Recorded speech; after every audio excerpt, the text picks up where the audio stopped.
আসসালামু আলাইকুম সবাইকে। মাইক্রোসফট এক্সেলের বেসিক টু অ্যাডভান্স কোর্সের ১০ম ক্লাসে আপনাদের সবাইকে স্বাগতম। আজকের ক্লাসে আমরা ড্রপ ডাউনের ব্যবহার শিখব। অর্থাৎ আমার এখানে এই যে মান্থ নামে একটি কলাম দেখতে পাচ্ছেন। এখানে মান্থ নামে যে কলামটা রয়েছে তার নিচে যে ফাঁকা সেলটা, এখানে আমরা চাচ্ছি আমাদের এই যে অ্যারোটা রয়েছে, এই অ্যারোতে আমরা ক্লিক করে আমরা এখানে এইভাবে মাসের নামগুলো নিয়ে আসব। এবং আমরা যখন যেই মান্থটা এখান থেকে সিলেক্ট করতে চাচ্ছি আমরা জাস্ট এখান থেকে সিলেক্ট করে দেব। এগুলো কিভাবে তৈরি করবেন আজকের ক্লাসে আমরা সেগুলোই শিখব। তো আমরা এখান থেকে একটি নতুন শীট ওপেন করে নিলাম এবং আমরা এখান থেকে লিখে দিব মান্থ, এবং আমরা মান্থের নিচে এই সেলটাতে ড্রপ ডাউন মেনু তৈরি করব। তো আমরা এটাকে জাস্ট একটু ফরম্যাটিং করে দেই। আমরা এখান থেকে অল বর্ডার দিয়ে দিলাম এবং এই যে মান্থ দেখতে পাচ্ছেন এটাকে জাস্ট আমি একটু কালার করে মিডলে দিয়ে দিলাম। আমরা এখান থেকে বোঝার সুবিধার্থে জুম লেন্সটা একটু বাড়িয়ে নেই, একটু বড় করে নিলাম। এখন আমরা যে এখানটায় ড্রপ ডাউন লিস্ট তৈরি করতে চাচ্ছি সেই সেলের মধ্যে আমরা সিলেক্ট রেখে আমরা মেনু বার থেকে চলে যাব ডাটা মেনুতে। তারপর এখান থেকে এই যে ডাটা ভ্যালিডেশন নামে যে মেনুটা দেখতে পাচ্ছেন এখানে ক্লিক করবেন। তারপরে ডাটা ভ্যালিডেশন নামে যে লিস্টটা রয়েছে এখানে ক্লিক করে দিবেন। তারপরে এই যে অ্যালাউ থেকে এনি ভ্যালু লেখা রয়েছে, এই এনি ভ্যালু থেকে এই অ্যারোতে ক্লিক করে আপনারা এখান থেকে লিস্ট সিলেক্ট করে দিবেন। তো লিস্টে সিলেক্ট করে দেওয়ার পরে এখানে সোর্স নামে একটা অপশন দেখতে পাবেন।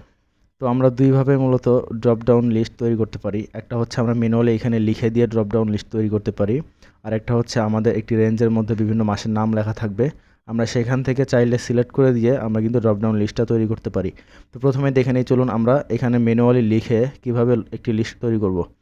তো আমি যেহেতু মাসের নাম এখানে নিয়ে আসতে যাচ্ছি, আমি এখান থেকে ম্যানুয়ালি লিখে দিলাম জানুয়ারি, সংক্ষিপ্তভাবে লিখছি, কমা দিয়ে ফেব্রুয়ারি, কমা দিয়ে মার্চ। তো আমি আপাতত 3টি মাসের নামে এখানে নিয়ে আসছি। এখানে দেখতে পাচ্ছেন যে আমরা প্রত্যেক মাসের মাঝখানে কমা ইউজ করেছি। কমা হচ্ছে আমাদের ড্রপ ডাউন লিস্টের সেপারেটর, অর্থাৎ আপনি কমা কমা দিয়ে যত কিছু লিখবেন সবগুলো কিন্তু আপনার লিস্টের মধ্যে চলে আসবে।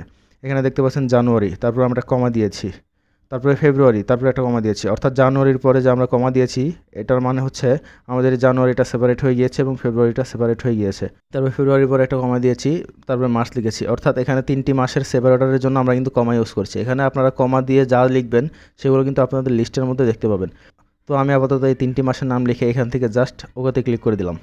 দেখুন আমার কিন্তু এখানে একটি অ্যারো চিহ্ন চলে এসে সাদা। আমি যদি এইখানে ক্লিক করে দেই দেখতে পাবেন আমরা যে 3টি মাসের নাম এখানে টাইপ করেছিলাম সেই 3টি মাস এখান থেকে দেখতে পাচ্ছেন। তো আমি যদি এখানে সিলেক্ট করে দিই যে কোনো একটা মাসের নাম, দেখুন খুব সুন্দরভাবে কিন্তু আমাদের ড্রপ ডাউনের লিস্টটা তৈরি হয়ে গিয়েছে। তো এখন চলুন দেখে নেই রেঞ্জের মাধ্যমে আপনি কিভাবে এটা করবেন।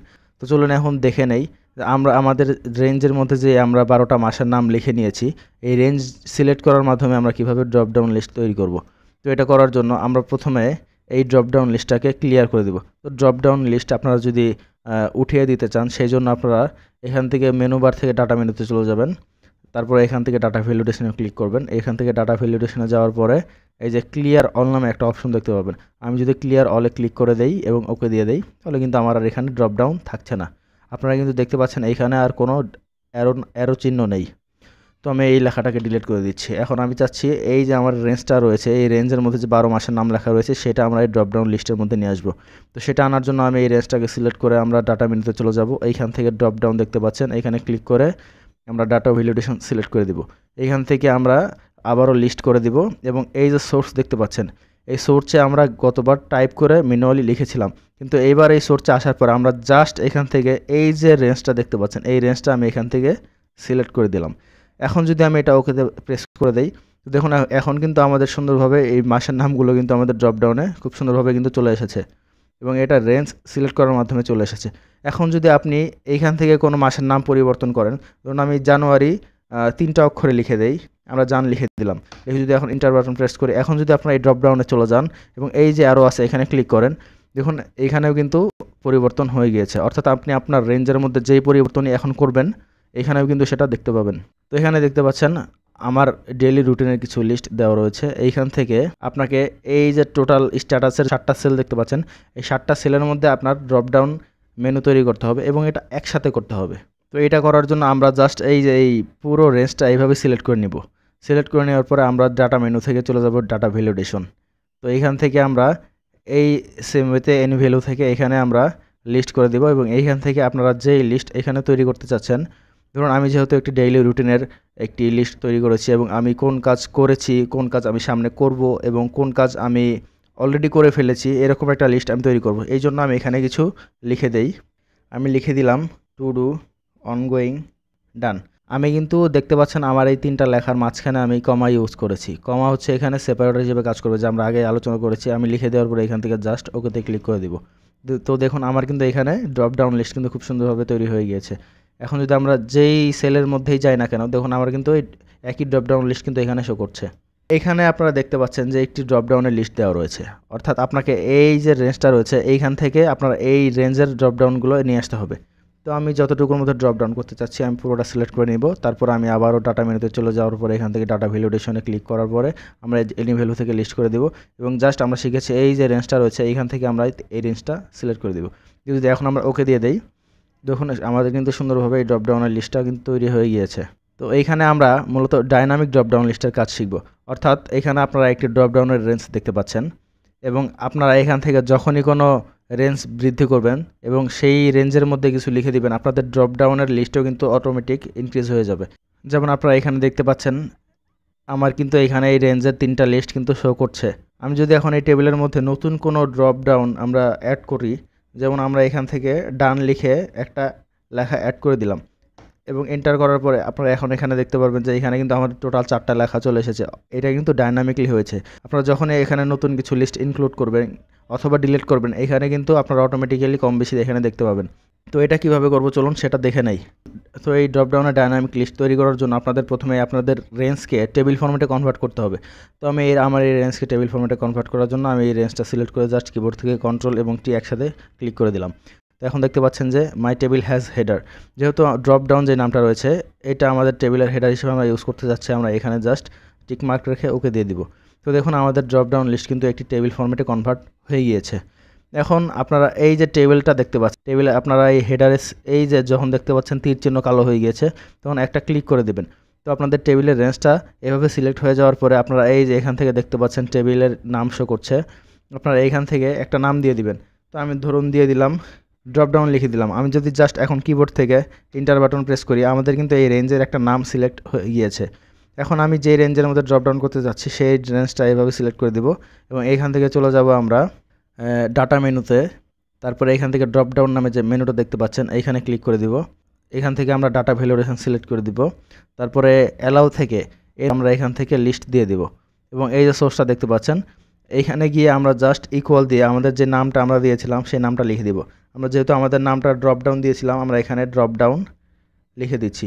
ড্রপ ডাউন লিখে আমি যদি এখন ওকেতে ক্লিক করে দেই, দেখুন আমার কিন্তু ড্রপ ডাউন লিস্ট ক্রিয়েট হয়ে গিয়েছে। যেহেতু আমাদের রেঞ্জের মধ্যে 3টা নাম রয়েছে, আমরা যদি আমাদের ড্রপ ডাউনে ক্লিক করি দেখুন এখানে কিন্তু 3টা নাম শো করছে। এখন আপনি যদি এই টেবিলের নিচে একটি সেলের মধ্যে গিয়ে নতুন কোনো লিস্ট অ্যাড করেন, আমি এখান থেকে ডান লিখে একটা নতুন অ্যাড করে দিলাম। আমি এখান থেকে আরও কিছু লিখে দেই। তো আমি 2টা নতুন করে ইনক্লুড করেছি আমাদের লিস্টের মধ্যে। এখন যদি আমরা ড্রপ ডাউনে চলে যাই, দেখুন আমাদের কিন্তু এখান থেকে নতুন 2টা লিস্ট ইনক্লুড হয়ে গিয়েছে। এবং আপনি যখন এইখান থেকে রোগুলো ডিলিট করে দিবেন, আমি রাইট ক্লিক করে যদি এখন ডিলিটে প্রেস করে আমাদের টেবিলের রোগুলো ডিলিট করে দেই, এখন যদি আমরা ড্রপ ডাউনে যাই দেখুন আমাদের কিন্তু এখানেও অটোমেটিকই রিডিউস হয়ে গিয়েছে। তো এটা ডাইনামিকলি কাজ করছে। আপনি যখন আপনার এই রেঞ্জের মধ্যে অটোমেটিক্যালি কিছু ইনক্লুড করবেন অথবা কিছু এক্সক্লুড করবেন, এটা কিন্তু অটোমেটিক্যালি লিস্টের মধ্যে আপনারা দেখতে পাবেন। ড্রপ ডাউনের আরেকটি গুরুত্বপূর্ণ ব্যবহার আপনাদের জানা দরকার, সেটা হচ্ছে এই যে ইন প্রোগ্রেস এখানে লেখা দেখতে পাচ্ছেন। যে কোনো একটি ড্রপ ডাউন সেলের মধ্যে আমি যদি এখন অন্য কোনো লেখা লিখতে যাই, আমি যদি এন্টার প্রেস করি, দেখুন এটা কিন্তু আমি কিন্তু এটা লিখতে পারবো না, অর্থাৎ আমার কিন্তু এটা লেখার অ্যাক্সেস নেই। কারণ আমি ড্রপ ডাউন রেঞ্জের মধ্যে আমার যেই লেখাগুলো রয়েছে আমি সেই লেখাগুলোর বাইরে এখানে কিছু লিখতে পারবো না। ধরুন আমি যদি এখানে নট স্টার্ট লিখে দেই, দেখুন এটা কিন্তু লিখতে পারছি কারণ এটা আমার রেঞ্জের মধ্যে রয়েছে। কিন্তু আমি বাইরে অন্য যে কোনো কিছু লিখতে যাব, দেখুন এটা কিন্তু লেখা যাবে না। এটা কিন্তু ড্রপ ডাউনের দারুণ একটা ব্যবহার। তো আপনি যদি আপনার কাজের প্রয়োজনে এটাকে বন্ধ করতে চান, আপনি কিন্তু এটা বন্ধ করতে পারবেন। অর্থাৎ আপনি চাচ্ছেন যে ড্রপ ডাউন লিস্ট আপনার শো করবে, কিন্তু আপনি চাইলে আবার অন্য কিছুও লিখতে পারেন।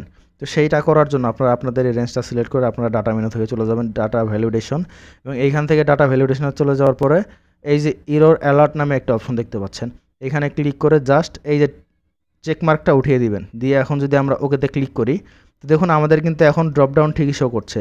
আমি যখন নতুন কিছু লিখব এটা কিন্তু আমাদের অ্যাড হয়ে যাবে এবং ড্রপ ডাউনে শো করবে। কিন্তু আমরা যখনই এমন কিছু লিখবো যা আমার লিস্টের মধ্যে নেই, সেটাও কিন্তু আমরা এখন চাইলে লিখতে পারবো, কেননা আমরা সেই রেস্ট্রিক্টটা কিন্তু উঠিয়ে দিয়েছি। তো ড্রপ ডাউনের ব্যবহারটা আশা করি আপনারা বুঝতে পেরেছেন। মাইক্রোসফট এক্সেল আপনি কিভাবে একটি ড্রপ ডাউন তৈরি করবেন। আশা করছি আজকের ক্লাসটা আপনাদের ভালো লেগেছে। যদি ভালো লেগে থাকে ভিডিওটাতে অবশ্যই একটি লাইক করে দিবেন এবং চ্যানেলটাকে অবশ্যই সাবস্ক্রাইব করে দিবেন। তো আজকের ক্লাসটা এখানে শেষ করছি, দেখা হবে পরবর্তী ক্লাসে। ধন্যবাদ সবাইকে।